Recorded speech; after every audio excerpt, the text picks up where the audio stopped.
Hello and welcome to Analysing Avatar, where this week we're taking a look at episode 8 of Korra's fourth and final book. The episode in question, Remembrances. Now, I've been anticipating this episode and even had a debate of whether this episode was worth reviewing. When we started doing Korra, I many times thought, oh yeah, there's that recap episode with the chibi little guys talking over it. Oh, what do we do? I guess we'll just have to. We covered the Avatar equivalent of this, which is obviously the Ember Island players. This is different though, and it doesn't work anywhere near as well. So I had a lot of debating in my head about whether we even cover this, but I was like, we have to. We can't skip an episode. And then I had the debate of, do I give Chris the warning, or do we just let him discover it the way we all did with disappointment? So I think I let you go in pretty just, unaware. I've hinted at this episode's existence previously. I think I'd said a line when we would finish season 3. I said, well, season 4 is mostly, except for one, it's really good. I think I did a line like that. Or we were talking about budget, and I was like, there's a reason. There's one episode that's kind of cheap. I think I did a few of those, hints, but they were not enough, right. I don't think, for you to figure out this was coming. So I've got to ask for your reaction to it then, because obviously I was braced for what we were in for. I kind of knew what to expect. How was this for you, sitting down to watch it with an eye on reviewing it also? Well, the first bit is it the first time we've ever seen the commentator? No, we glimpsed him briefly. Right. He was the commentator for the for when they were doing the pro bending. It's the same guy. The pro bending commentator is that. So we've had that joke a few times where they've cut into him. Like when Amon's guys stormed into the stadium, and he was like, "And Amon's here right now. He's about to attack me." He's like doing that while he's on the microphone. We've seen him a couple of times briefly, but we have seen him for sure. But it's still, obviously, it's very over. It's basically like, well, that's enough from me. Don't worry about it. And it's a bit like, what's happening? Yes. And then it sort of starts, and it's just like, it's a clip show, okay. And so I was taken aback.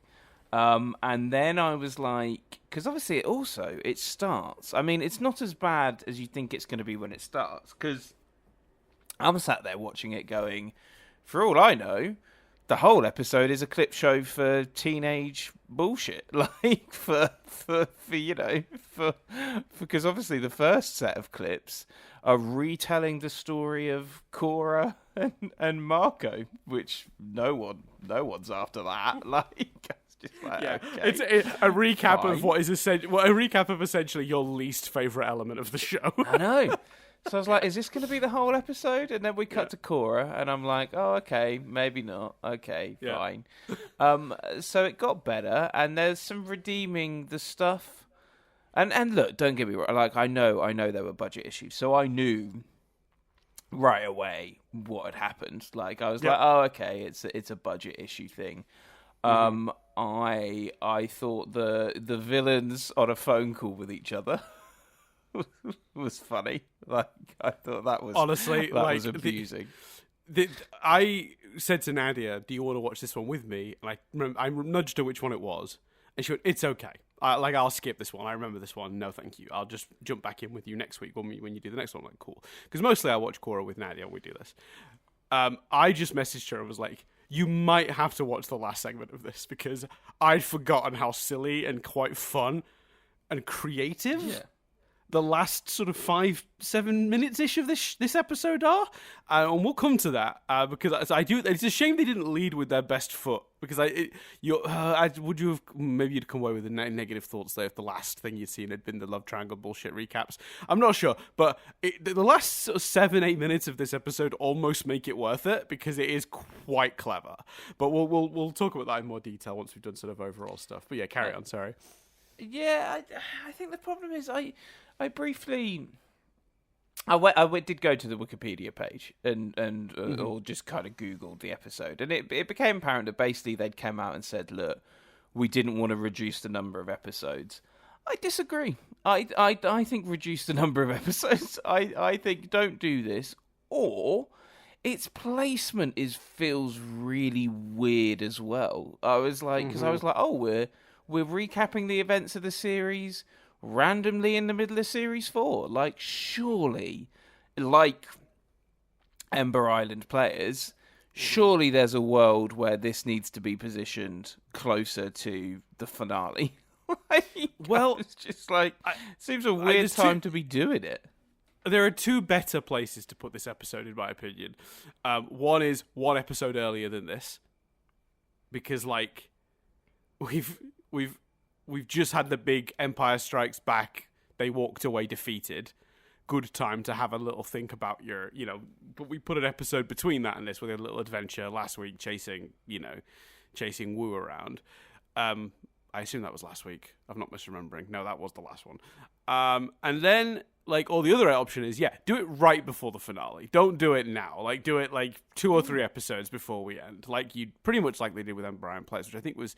Actually, to be fair, Ember Island Players was probably a similar number of episodes from the end, but that's only because the finale was a 5-episode epic, whereas, this is, there are 4 or 5 episodes of this left, but they're, like...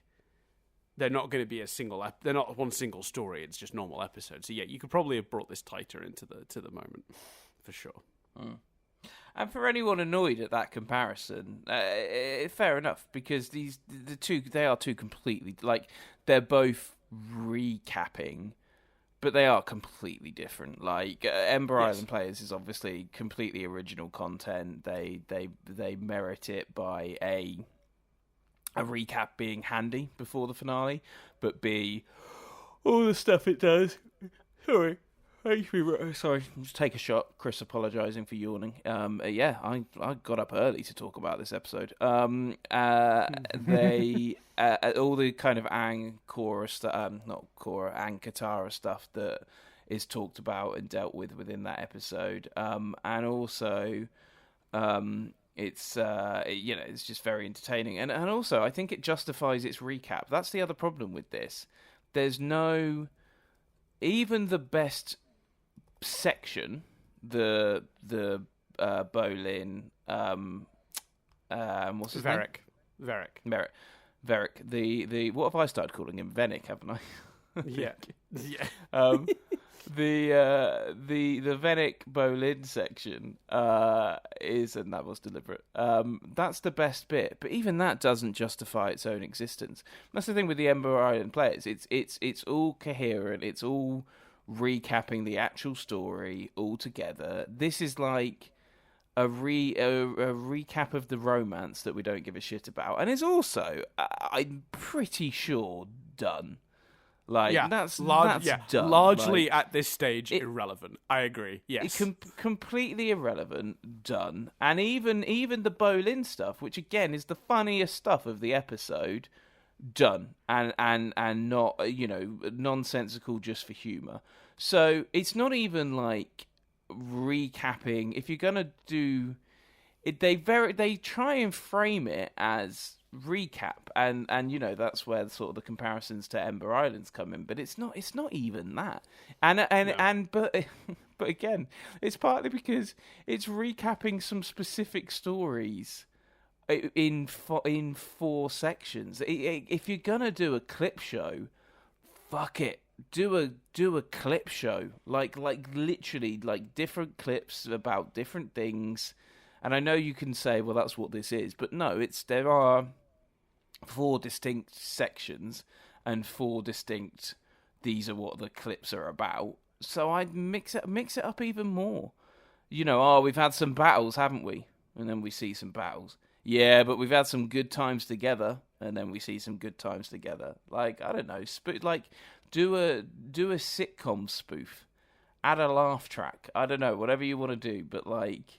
And, I know you can't say, oh, that would be too silly. They had the villains have a phone call with each other in this episode. Like, you could easily do the whole thing with Bolin and Varric if you wanna justify doing that way. I just think their hands were tied. Whilst I think reducing the episode number would have been better, I'm not blaming them for having to do this. It must have been a horrible situations. The budgets were bad, and I think I read that they didn't want anyone to it was partly to save jobs. Like, they didn't want to have to reduce the episode count and affect people's livelihood. So look, I ain't shitting on them there are very honourable reasons to do this.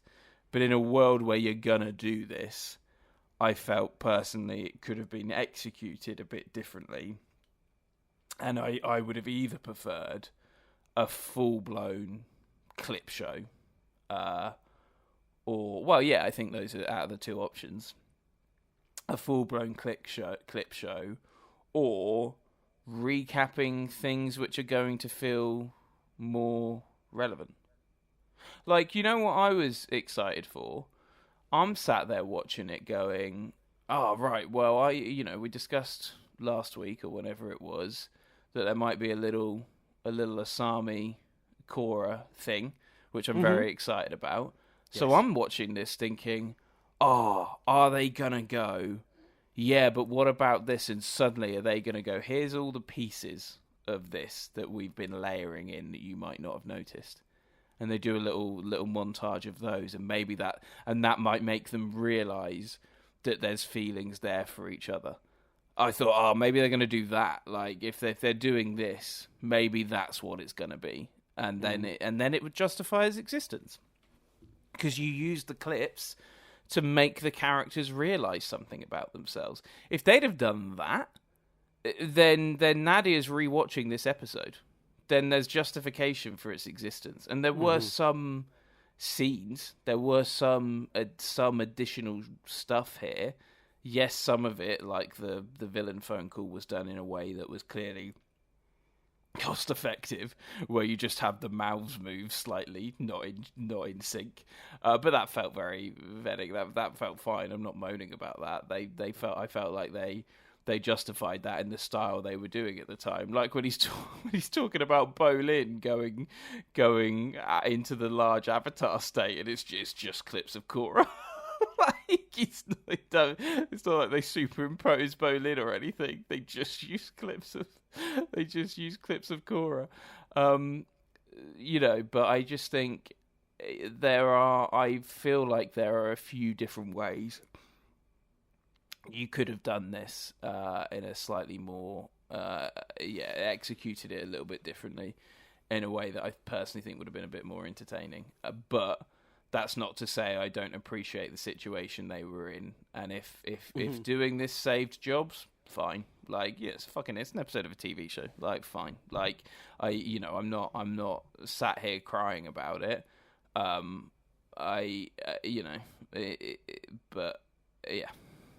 You know what I mean? I'm not. I can say that and still go, yeah, you did it for the right reasons. And if it's look, it's this, or people lost their jobs or whatever, then I'm like, fine, do this. I'll take this. It's harmless. You know what I mean? Like, that's the thing. I'm not angry about it. I'm not bitter. I'm not raging. I'm not going, well, that was a waste of 20 minutes. It's a clip show. I've fucking sat through eight or more, however many clip shows Friends did. Like, I was gonna say that because clip shows are a big part of our youth, because shows used to take these 22, 24, sometimes 28 episode season runs, depending on the show, and that was tough as a production schedule to keep up, and the quality of the shows had to be low. But that was the understanding. The agreement was television isn't movies. Television is worse than movies on purpose, so we can make more of it per year. It's kind of like what a soap opera is to a TV show, the TV show is to a movie. Like, it's just you're lowering the budget and the production time so you can make more of it, right? Lower quality, more quantity, right? And that's just the agreement with television back in the day. And one of the ways they would do that is most shows had like a yearly clip show episode. Yearly. Like, it was, pretty common. So Chris and I will have, grew up through that era and are very, very used to the clip show existing. For a modern audience, clip shows must be such a bizarre relic. Like, they should just come across as such a strange concept. It's just don't do the episode would be the answer. And you know what? Honestly, 9 times out of 10, agreed. I think that is true. I think the comparisons to this and Ember Island Players are totally fair, because I think this is a attempt to recap the entire history of the show leading up to the finale. The problem, for me, is that this show is season to season, storyline-wise, and very little of the events of the first few seasons, other than character stuff, is relevant to the current plot. The only plot stuff from the previous 3 seasons that are relevant to this season are things that happened last season, season 3.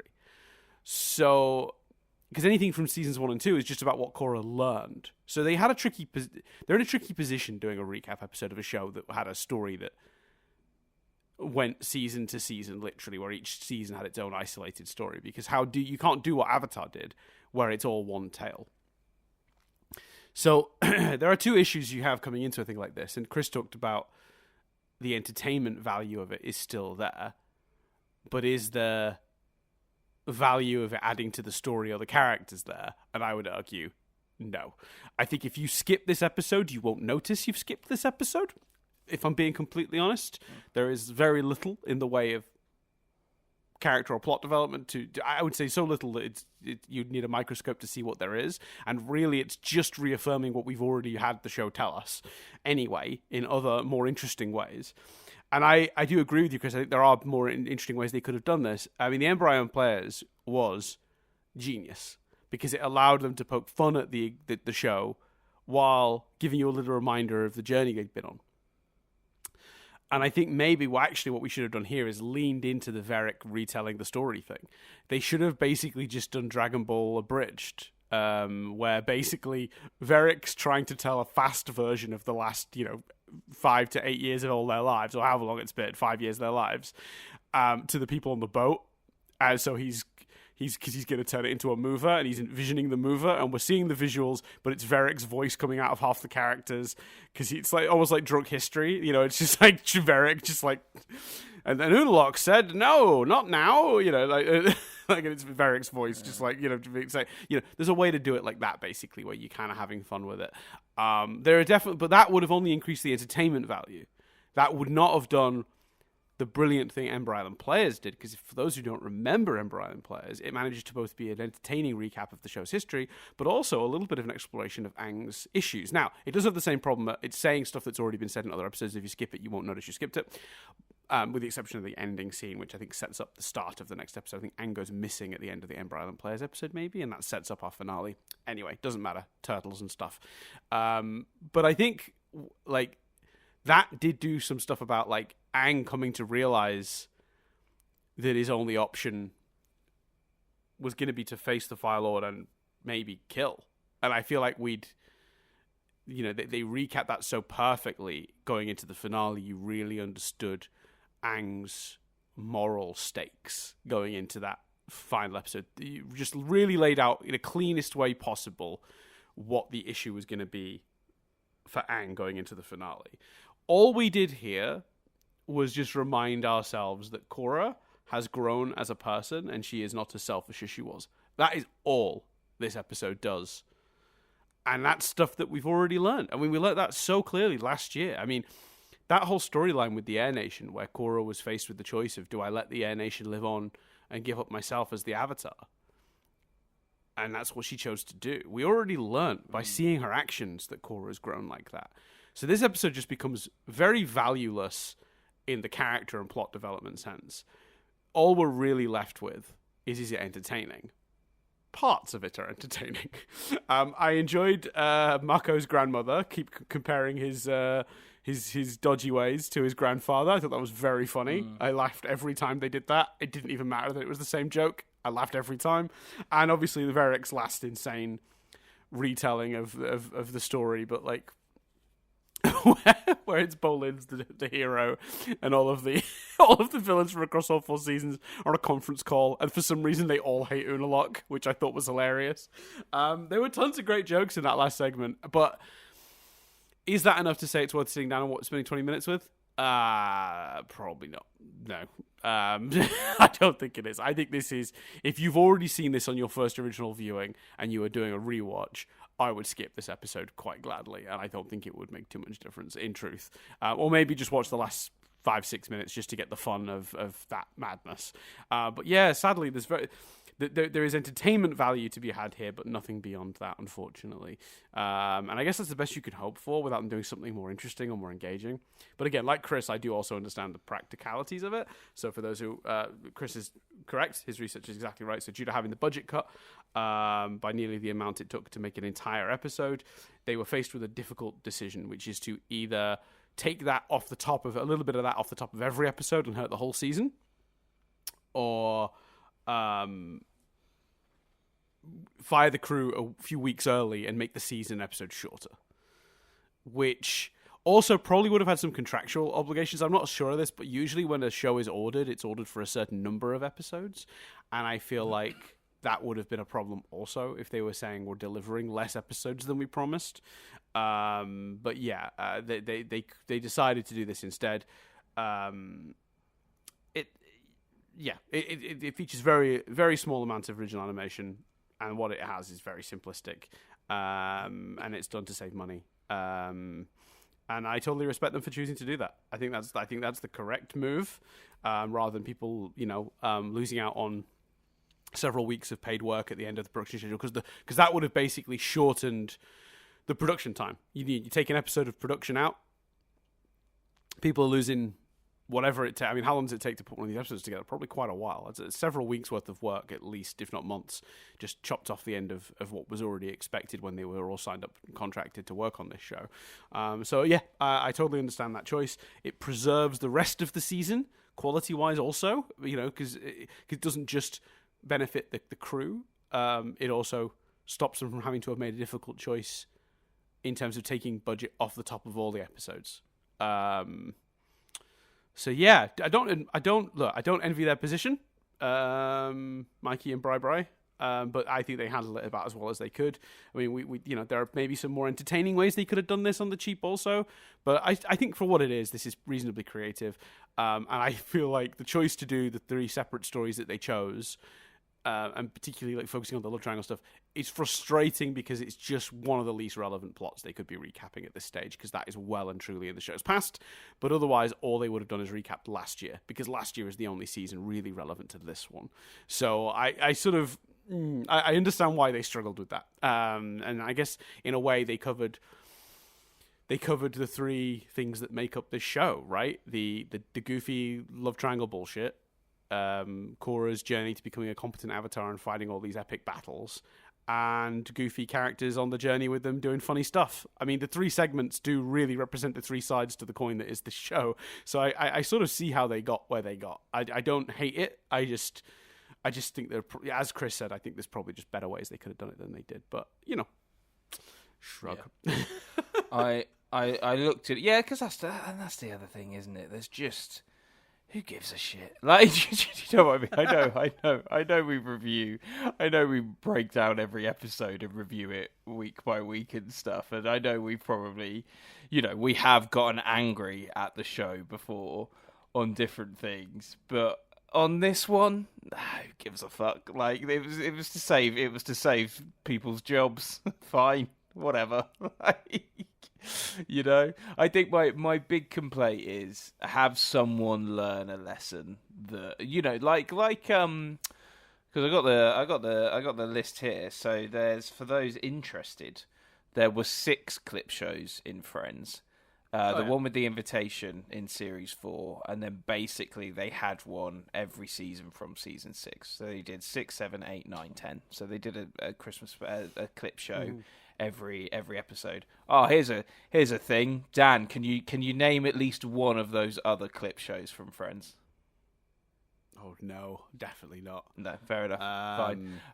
When I say them, you'll remember them. So yeah, Friends is one of those shows that I've not been back through in like 5 years, 6 years, because we had a big stint of me and Nadia spending any time we watched sitcoms going back to Seinfeld. It took us like 3 years to watch all of Seinfeld, which we finished this year. So like maybe 4 years. So yeah, Friends is long gone from my brain.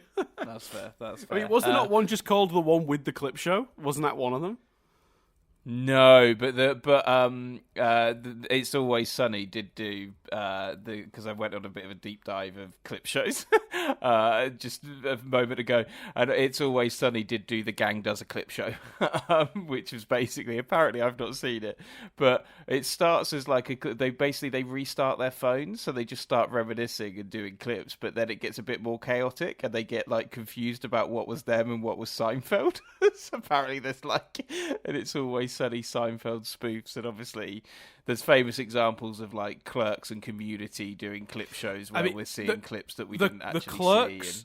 The Clerks cartoon clip show episode is the greatest clip show episode of all time, because it's a clip show in the second episode of the show, so they're just reminiscing about things that happened in episode 1. It's so good. It's so good. And like it's genius. The Clerks animated show, if you haven't seen it, listeners, please do. It's deeply funny. It's extremely well written. It's absolutely absurd in the best possible way, and it's very, very funny, and it deserves more recognition than it gets. The Clerks animated show, I think it's just called the Clerks cartoon, maybe, but it's great. It's really, really good. Clerks, the animated series, I think it's called. The other Friends ones were the one with Mac and Cheese, the one with the vows, the one with Joey's interview, the one with Christmas in Tulsa, and the one where Chandler gets caught. And I just think I very distinctly, I feel like I should have picked up the one with the vows, because I know how that one actually framed. I remember how that one frames the clips. I probably should have remembered that one at least, but there you go. But that's what I mean. The one with the invitation, like that's about should they invite Rachel? It's about Rachel and Ross's feelings about Ross getting married. Spoilers. Like there's learning. There's sorry. I think we're safe to not say spoilers for an episode that aired in like 97, 98. Like when did that episode air? It aired on April the 23rd, 1998. Yeah, fair enough. I think we're safe. Like, fair enough. If Marty McFly went back to the future from now, he'd be like 2 years before that episode. Fair. But so that's my big thing. Like, I wish they'd found a way to do that, but jobs were saved. Who gives a shit? Like, don't worry about it. Move on. Watch the next episode. The closest, it's all good, baby. The closest we got in this episode to any character stuff is just Korra sort of saying the world doesn't need me. No matter what I do, it always seems to be out of balance. And then Tenzin steps in and says, when you first came here, you were hot-headed and a bit selfish, but you've matured into a thoughtful new woman. Thoughtful new woman? I wrote that down. That's clearly not what I think he said. Who puts the needs of others before herself. Maybe that was a thoughtful young woman, and my phone autocorrected my note. I don't know, maybe. Who puts the needs of others before herself. The Air Nation is a testament to that. So basically, this is them sort of saying the thing we learned about Korra last year, which is that she's willing to put herself before others now. And the show has already demonstrated her learning that, so we're just being reminded of it, and it's such a thin thread, it doesn't really do anything. And it ends with her being like, you know what, you're right, I'm going to try and restore balance, I'm always going to fight for that, even if I don't always succeed. Which is nice, but that's where she was last week. Nothing has changed, so that's okay, but again, yeah. I wrote down my favourite quote from the other bit, by the way, because I have one other question for you about this before we sort of move on, because I don't really have much else to say on this episode, but I'm very curious. There's a couple of moments in this episode, Chris, that come dangerously close to one of your least favourite tropes. Now, Chris, and I too, I agree with this, but Chris has brought it up a number of times across all the shows we've reviewed, so I always kind of think of this as a Chris thing, even though I very, very much feel it. We both hate the thing where a show will point out bad writing as if that fixes the writing. Right? So if something doesn't make sense, and one of the characters goes, that doesn't make sense, and then they don't address it anymore. And you're like, well, the writer went, oh, it didn't make sense. And they just had a character point it out as if that fixes it. It's like the laziest writing. Because then they're thinking you'll go, oh, well, at least they know. But that doesn't really fix the problem. Make it make sense rather than have a character point it out. There's a couple of moments in this episode where they criticize themselves a little bit. Like in the first section, the Mako section, the love triangle bullshit section, where they criticize Mako's attempts at breaking up, and they say some of the things we've said on this podcast, which didn't sound much like a breakup. I'm not sure I'm okay with them using this clip show to observe criticisms of the show itself. How did you feel? Yeah. Was that dangerously close to the thing I described, or was it not that? No, absolutely was. No, and I absolutely was like, oh, come on now, people. Yeah, I absolutely reacted like that. I specifically thought, I think we said that. We did. We did. Yeah, we did. I'm sure we I did. shouldn't be thinking. Yeah. Yeah, so I'm not wrong to have picked up on the show sort of doing little criticisms of itself within this episode. No, that absolutely happens. And, do you think they got away with it? It's good. In this format, maybe, and the fact that it's kind of years later, and it might have been them responding to fan criticism like us. Sure. So maybe, but it's certainly not as egregious as if they'd have done it at the time. But yeah. Mm-hmm. Yeah. Let's see. Do I have any other notes? Oh, I do enjoy the moment. "Woo down" is practically your catchphrase. That made me laugh. God, I think. Oh, one little line I thought was interesting because we talked about this maybe even just last week. For listeners, for a bit of context, we've had a bit of a gap. It's been 2 or 3 weeks since we recorded one because of scheduling. So if I'm going, oh, what did we say last week? It's because I genuinely don't remember. It's always weird. Once these go out, like, they are long gone from my memory. And I'll see comments. And I'll be like, well, I have no idea. Like, I'm sure you're referring to something I said or Chris said in this episode, but I have absolutely no idea what you're saying. like someone put British jump scare and then a time code on one of our episodes as a comment. I was like, what? And I clicked on it, and it was me doing like an impression of like a British guy, and he was stepping out for a smoke, and I used the word stepping out for a fag, because that's like British slang for cigarette. Right. And yeah. I understood the second I clicked on it, but I was never going to remember I said that. Not in a million years. So, yeah, I don't remember what I said 5 minutes ago, let alone 10 weeks ago. So, sorry, everyone. Often when you guys send your lovely comments, I genuinely don't always remember what it is you're referring to. And I have to... the amount of times I've gone back... If you go through my Spotify, you can see I'm randomly at different points in loads of episodes. Not because I listen to our podcast back once it goes out on Spotify, because I hear it enough in the edit, but because someone will have commented and I'll be like, what? And I'll have to have thumbed through the episode to figure out what they're referring to. I do that all the time. Anyway, one comment I thought was interesting, because we talked a lot about Prince Wu last time, and we talked about, you described it as parking the character, which I thought was very clever. And I said, well, we talked about what we want to do, what we'd like to see them do with him, because obviously he is he is still a terrible option in place of Kuvira, because he's still Prince Wu.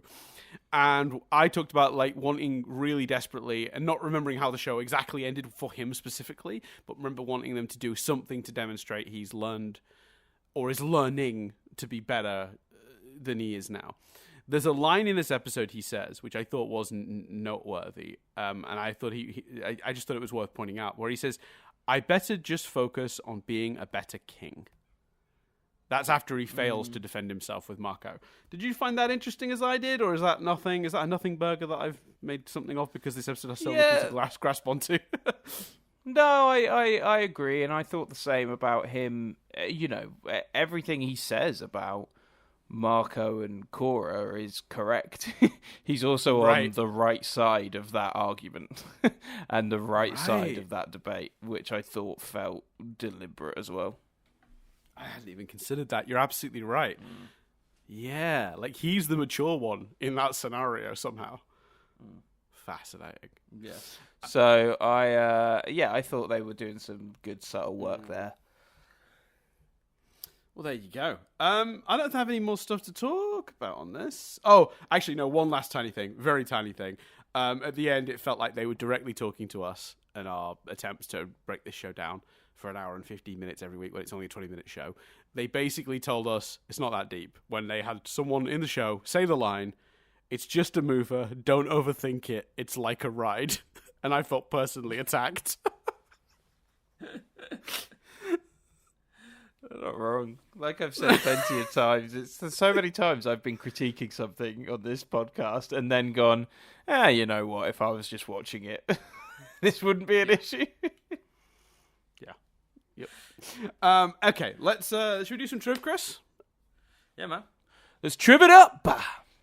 I'm gonna give you some trivia. So, this is the second episode of the show that has used that chibi art style. So that art style when the little bubbles pop up with the characters' heads. They've done that before. They did it in the episode Rebirth also. That's when those characters sort of were designed, those versions of the characters.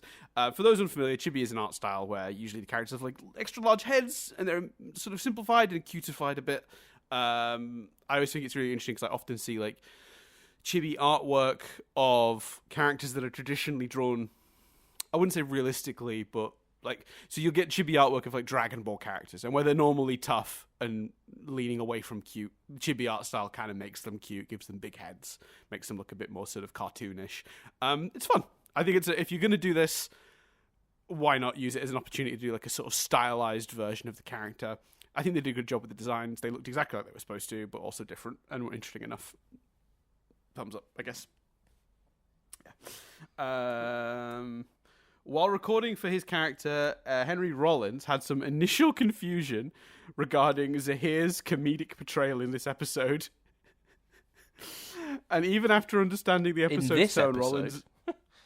Sorry? In this episode? Well, yeah, because obviously in this episode, Zahir is like making jokes and like sniggering, and like obviously that's very different to Zahir. Oh, Zahir, sorry. I thought for some reason, I thought we were talking about Varric. Sorry, carry on. Oh, sorry, yeah. So yeah, this is specifically.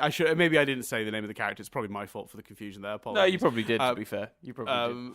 I'm always going to assume it's my fault first. I just think it's probably I didn't speak.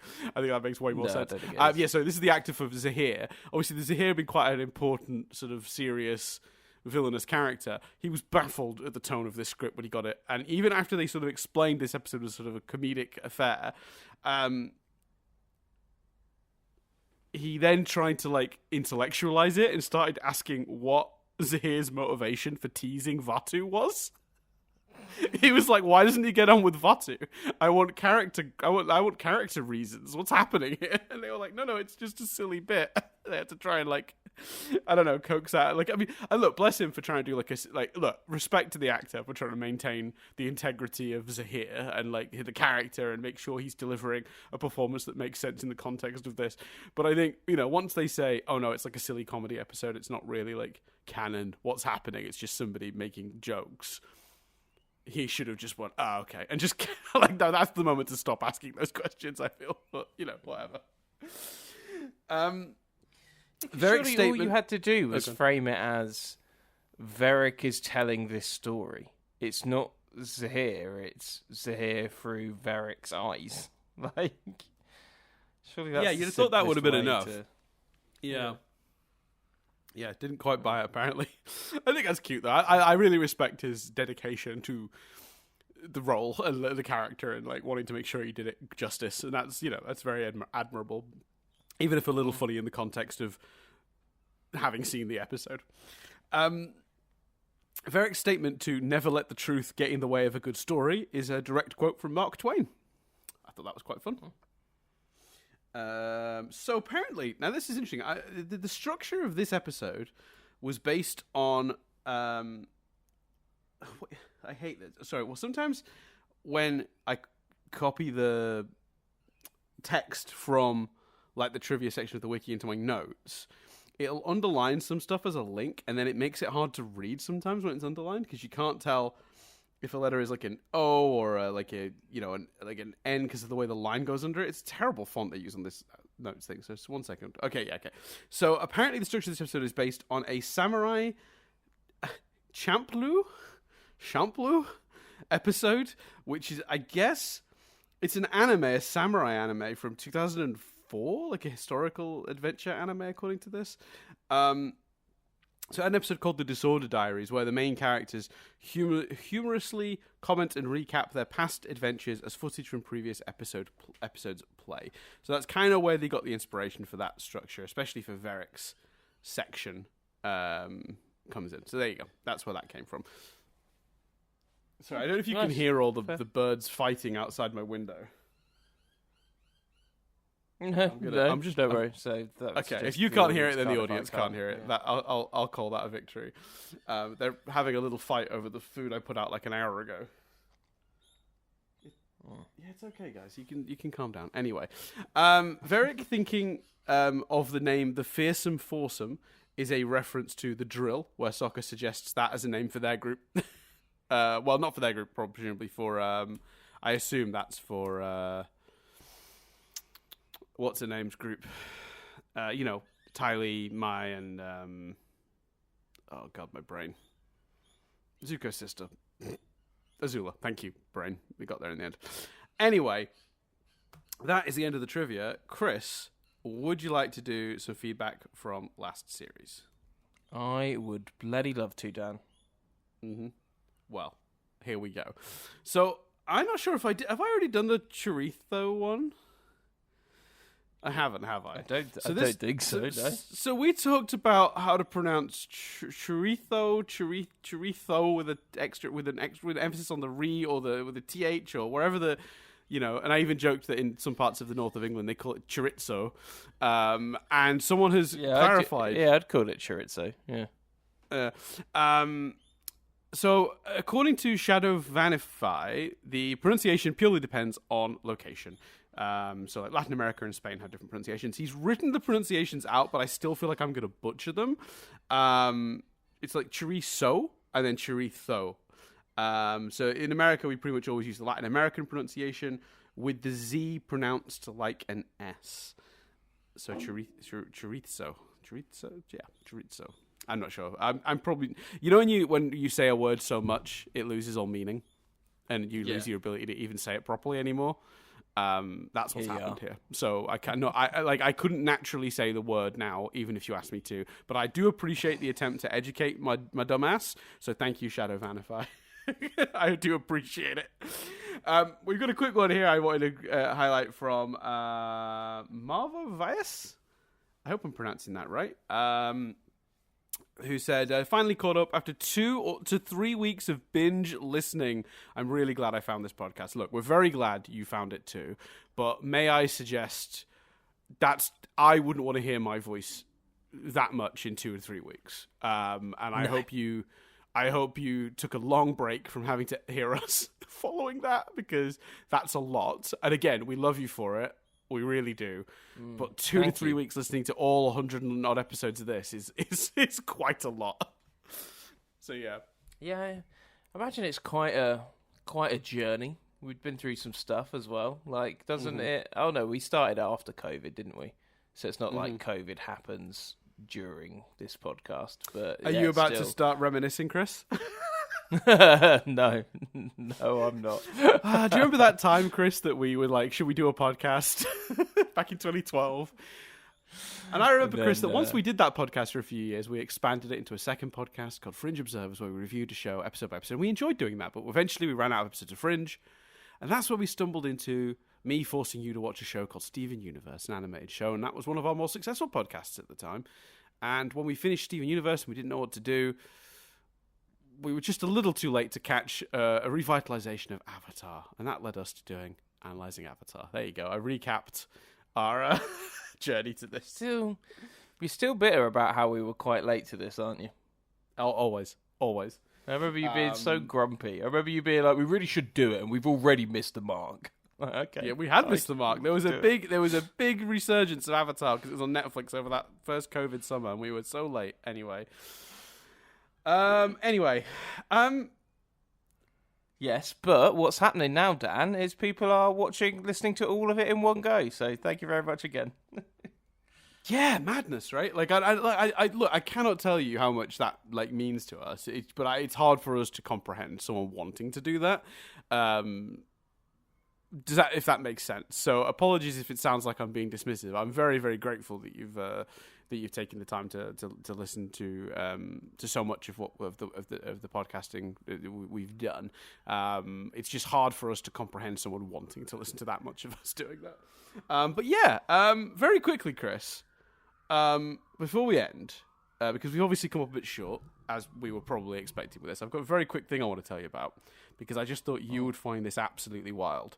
So, Nadia's birthday was a couple weeks ago, and she wanted to go to like a fancy restaurant, what she called a yes chef restaurant.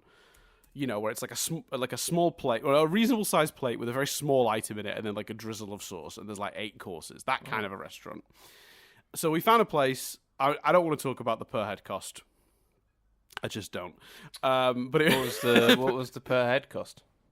I don't want to talk about it. I just said I don't want to talk about the per head cost. Well, hold on. You've just not saying anything would have been better. But now you've given that little tease. No, my point was to emphasise the expense, not to. I hate to. Well, you want to emphasise the expense, Dan. I don't think anything would emphasise the expense more than telling us how much it cost. I'll just say a couple of hundred per head. Like 200? Yeah, a little north of that, but yeah. So was it between 200 and 300 per head? Yes. Yeah. Okay. So about 250 per head, roughly. Yeah, which I think is a lot of money. That's all I'm going to say. No, it absolutely is. Yeah. But you once in a lifetime, special occasion, all that stuff. Yeah. Yeah. 100%. And it's a really nice restaurant. We're very we're excited about going. Nadia particularly is very excited about going. You know, she's she's wanting to do a place kind of like this for a while, and yeah, that's where we go. So we're eating at this restaurant, and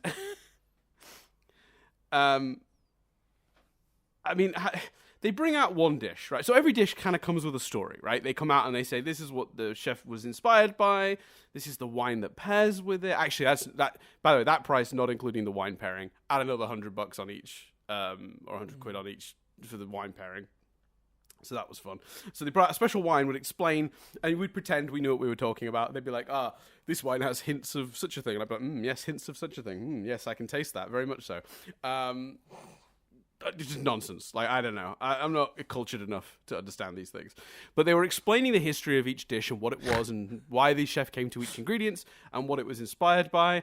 And one of the things they bring out, and they were very mysterious, Chris, and they said, we're not going to tell you what this dish is until afterwards. Feel free to have a guess between yourselves what you think this is. But it's clearly something inside a fried, like it looks fried. So I take a bite, and there's like a meaty substance inside. I cannot put my finger on it. It's unusual. Nadia has a few guesses. I land on pork belly or something, but I really can't figure out. Slightly slimier. The taste is meaty, but the texture is just not quite like anything I've ever eaten. And I cannot for the life of me figure out what I'm eating. So I finish this meat object. And the chef comes by, or not the chef comes by, sorry, the waiter comes by, and I say, he's taking the plates, because it's like a bunch of courses, so they're in and out all the time.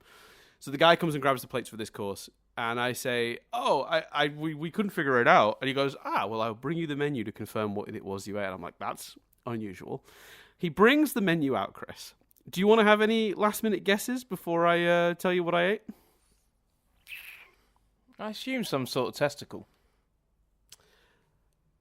It was goat's brain.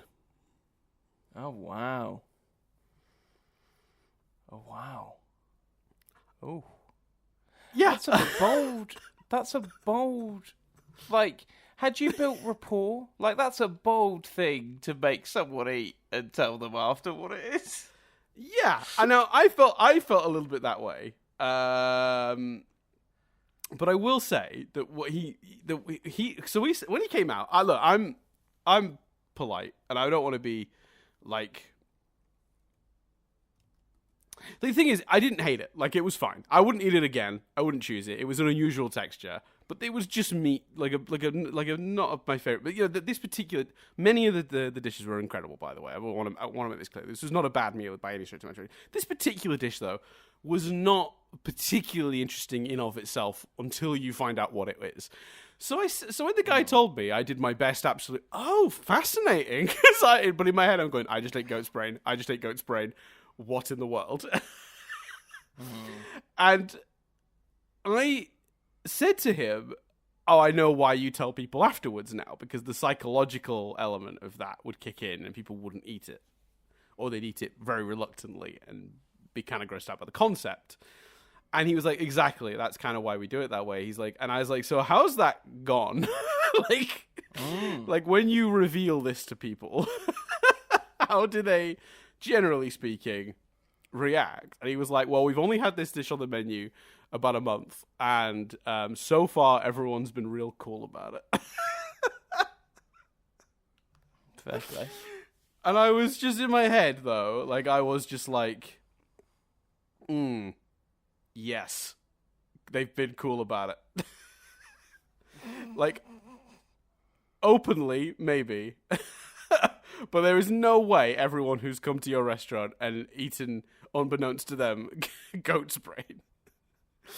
There is no way they've all been, like, walked out of there, like, totally happy with that experience, even if they were polite about it. There was some that went, oh, I really wish I hadn't eaten that. There's got to have been, right? Yeah, feels unlikely. Well, especially if you consider the fact that it didn't go down particularly well with you, but he'd put you in the camp of, it was fine. Like, do you know what I mean? Right, which the thing is, it was. Like, that is the problem. Like, I couldn't really complain. Like, I'd said, yeah, it was all right. Like, I had already sort of said, like, it was, I just couldn't work out what it was. It was pretty much my least favorite dish of the evening. I think, no, actually, no, it wasn't. No, it wasn't. There was one other one I really didn't like, and it was just because it used a particularly strong ingredient I'm not fond of, to flavor. And it was so overpowering. That was so they were like, I think it was 8 courses or something, and like there were 2. One I didn't like outright. One that was just fine. That was the goat spread, and everything else was delicious. So, but I thought you'd find that interesting. Yeah, I think there's an element of that kind of place. You know, you've not got a vegetarian menu, so you're clearly eating meat anyway. You're at that sort of fancy place. There's an element of like, you know, it's not like it's a bit different if they give you that in ZZ's and don't tell you, or you know, Pizza Express. But yeah, it is still bold. It felt bold to me. I genuinely am glad it happened because that's an interesting story. Like because sometimes like I'm a very boring eater, and I'm also quite a picky eater, so it's very rare I eat anything that adventurous. So usually when people are having adventurous food stories, mine are very tame. Like the most adventurous thing I think I'd eaten up until this point was I ate eel in Japan, and that's pretty standard. Like a lot of people have eaten eel, but now if that conversation crops up. Like, I at least have an answer. Even if I don't want to tell the whole story, I can immediately say, yeah, goat's brain, which is a thing.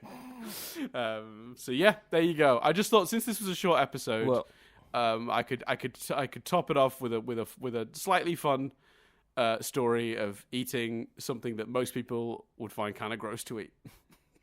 Yeah, man, it's mad. And of course, the question we're all thinking: did you tip? Did you leave a tip? Yeah, we did. Although we had to tip. I don't like doing the tipping through so I didn't. For some reason, I didn't think to bring cash because not for some reason. I never carry cash anymore. Like zero. I haven't held cash for years. Just years and years and years. I just don't. So normally there's a system for tipping with card, but I'm very conscious that in some restaurants, that money that you're putting into the card reader for tips isn't really going to the people. But I made sure, I said, you get this, right? Like, you get this, because you've done a lot of work tonight, you've talked us to all these dishes, I want you to be tipped. The other thing is, obviously, tipping works on when you do it on all those card readers by percentage, and you forget when you hit, like, 15-20% on a meal that expensive. What that might add up to. So, that's probably the biggest tip I'll ever give anyone. But also, you got wine as well, right? Yeah. The wine pairing menu. Yeah. Mm-hmm. So if it was times 10, yeah, man. Is Chris doing the maths here? You're in the region of. I reckon you're in the region of somewhere between 600 and 700 quid here, Dan. Mm-hmm. Wow. Like I said at the beginning, Chris. Don't want to talk about it. I mean, Thank you for- and I would argue though, you brought it up first. I did to People.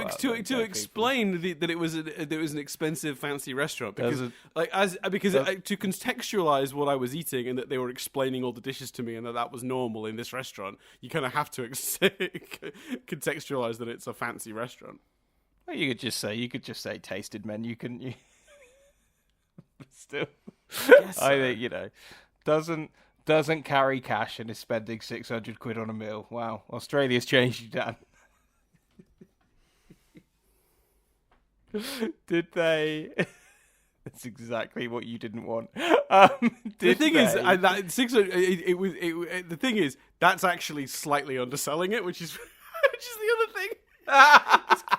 Because keep in mind, right? Wine pairing is 70 a head, on top of the 250 a head plus the tip. It added up pretty quickly, mate. That's all I'm saying.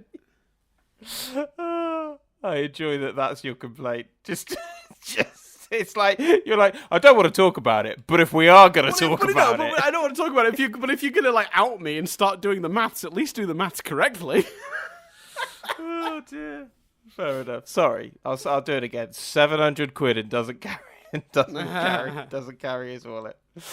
You've changed. Oh, I think it's I have a wallet, but my wallet is just a card wallet. I just don't carry cash. I literally haven't carried cash since. I'd say at least 2018, 2019, maybe before. Yeah, the amount of times I'm like, oh, do you mind getting me yeah, it happened yesterday. Like I was trying to finish something, so someone at work brought me lunch. And then you're just like, oh, fucking okay. What are your bank details? I guess. Like, well, that is what I quite like about Monzo. Monzo has that thing now where you can split a bill. So, like for example, if I went out and bought you lunch on my Monzo, just click, fucking hell, worth. I could come to Australia and get the money I spent on a plane ticket back in a lunch with you. It's worth you buying me lunch. But if I did that, on Monzo, the app, I can hit split bill, click on a phone number, and if that person that's attached to that phone number has a Monzo account, it sends them a little prompt through Monzo that just says, "Hey, do you want to? Are you agreeing to this? Are you paying this half of this bill?" And then you just hit OK, and then it takes the money out of your account. Monzo's great for that sort of stuff. I don't think Monzo exists outside of the UK. So if any of our listeners are from America or any other country, I'm sorry. Yeah, I don't think you have Monzo, but it's really good. It's a great app. I have one further question and a comment. The question is, did he confirm? Did they get the tip, even though it was card reader? Yes. Okay, well, I wouldn't have done it. I wouldn't have done it otherwise. I don't think. I'd have been like, look, I'll come back tomorrow with cash. Like I'm not risking just putting extra money into the hands of whoever owns the establishment rather than the poor person that worked really hard. Especially when, all joking aside, this is a meal that all joking aside, you're not able to. Well, I assume unless your situation's changed, you're not able to spend that every night or every week on a meal. So it's something you've saved for and something that it's a once in a lifetime thing. You want to make sure that like you say, you're not that every penny you spend is going the way you want it to go. Yeah. So for sure. The second thing, and I want you to take no offense to this, is I really laughed when you talked about trying to pretend you knew what they were talking about and stuff with the wine, because and this is going to sound offensive, but I think you'll know what I mean, and I would put myself in the same category as well. I would talk about myself in exactly the same way. When they're going through those wines and you're sort of nodding and whatever, you've still got your face. Do you know what I mean? It's clear. Do you know what I mean? You reckon he was going through it, and I'm smiling and nodding. He's going, this guy doesn't know what the fuck I'm talking about. This guy with his Jack Black beard doesn't have a fucking clue. And again, I put myself in that category as well. Do you know what I mean? Yeah. I'd struggle with the fucking ironing of the shirt I would need to wear to said restaurant. as I'm sure Yeah, you did. actually, I mean, I just wore a reasonable shirt. I didn't go too fancy in terms of what I wore, and they didn't seem too fussed. And a lot of people there were dressed smart, but not expensive smart, if that makes sense. It's not like everyone was there in tuxes or anything. Maybe a lot of people did what you did. Do you know what I mean? It's an occasion, not they're not there every week. Yeah, I assume so. It wasn't that. Yeah, they didn't seem to have a dress code or anything, or if they did, I mean, everyone that was there that night was not listening to it. Fair play. No, that's awesome, man. I'm glad you enjoyed your goat spring. I mean, yeah, to a degree. The goat spraying was fine. The other stuff was really nice. Yeah, I'm trying to think what my favorite thing was from that night. There was so many. This is the problem. They come out, they're tiny as well. It's all tiny portions, so you got to sort of make the most of each one. One of them came out served on rocks, which I thought was strange. Did you? Because I've always wanted to do something like this. Did you leave full? Oh, so mate, the last. So I think they have 3 versions of the meal. There's a 5-courser, an 8, and then a 12. And I think we did the 8. And I think by the end, I wished I'd done the 5. It's because the whole experience is 2.5 hours, I think, of them bringing out dish after dish. They really spread it out. And if you get the 12-courser, it's over 3 hours, I think, that you're in there. And because they spread it out, you really do fill up over time. Because it's that old thing of if you eat food really quick, you can actually eat a surprising amount before it really sort of hits your stomach and the signals get to your brain that you're full. You can sometimes trick your brain into eating more that way. You can trick yourself into eating more than you even need doing that.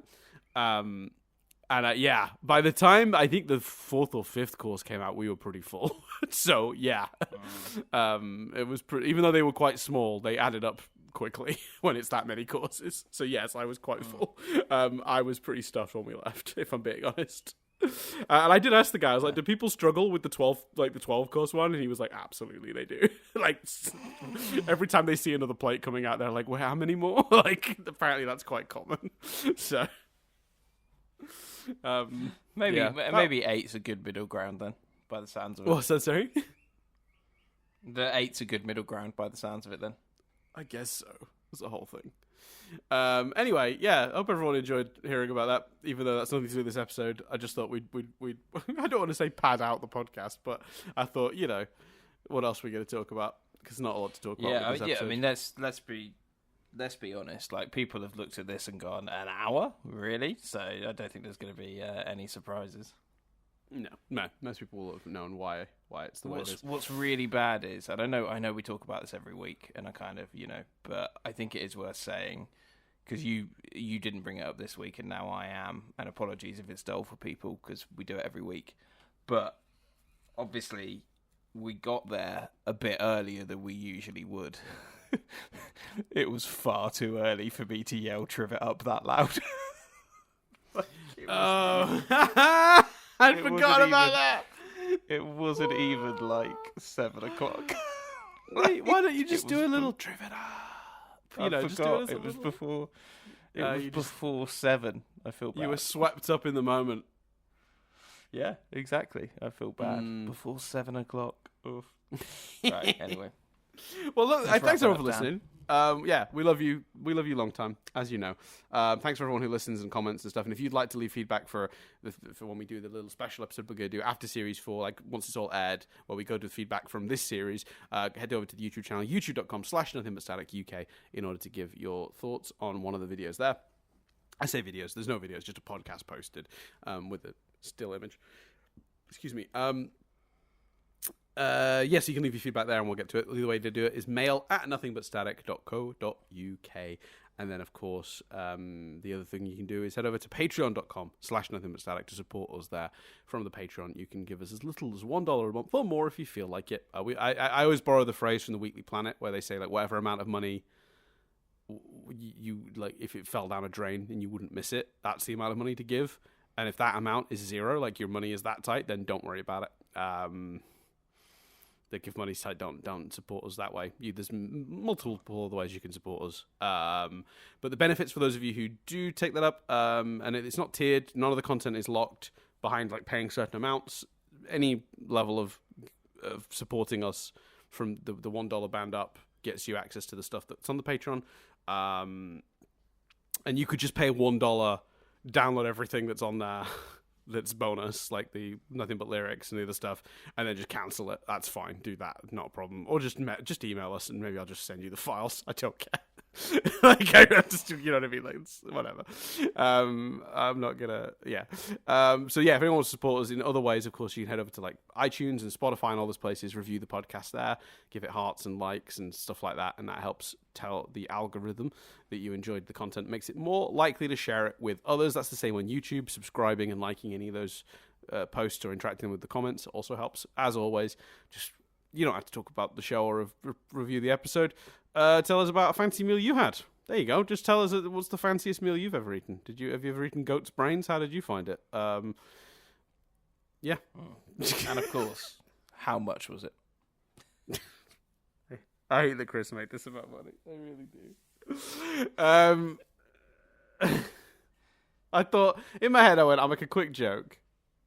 I don't want to talk about how much it cost, and then that'll communicate what I need to communicate without me needing to go into the details. And then Chris poked. He poked. I think you'd have done the same thing in my position. Maybe. Or I feel like maybe I would have done it afterwards, but rather than on air. But that's okay. But yeah, that's all the ways you can support us. You gave me on air grief once for like 20 minutes and said I'd changed because we were picking up our shop. Like, and I just remember being like, "It's a service they offer." Like, so you know, I don't feel bad. You were accusing me of getting like you were like, oh, you've got people that pick up you, and I'm like, it's a service you were acting like I was sort of calling up, like send my people round Sainsbury's. I stand by that joke because you'd already said the thing, so then it's fair game. The difference is I don't want to talk about it. That's the difference.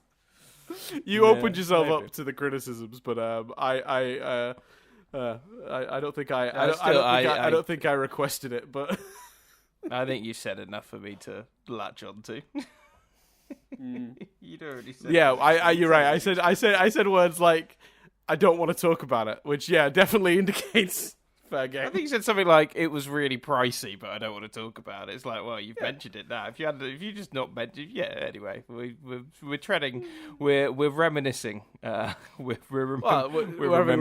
having some remembrances of our own. Do you remember 10 minutes ago, Chris, when we talked about goat's brains? Do you remember that? Anyway, thanks everyone for listening. The other thing you can do is go support Raphodraws. Obviously, we talked about Rapho before, but if you're not familiar, Rapho supplies the artwork. That's the main artwork for this podcast.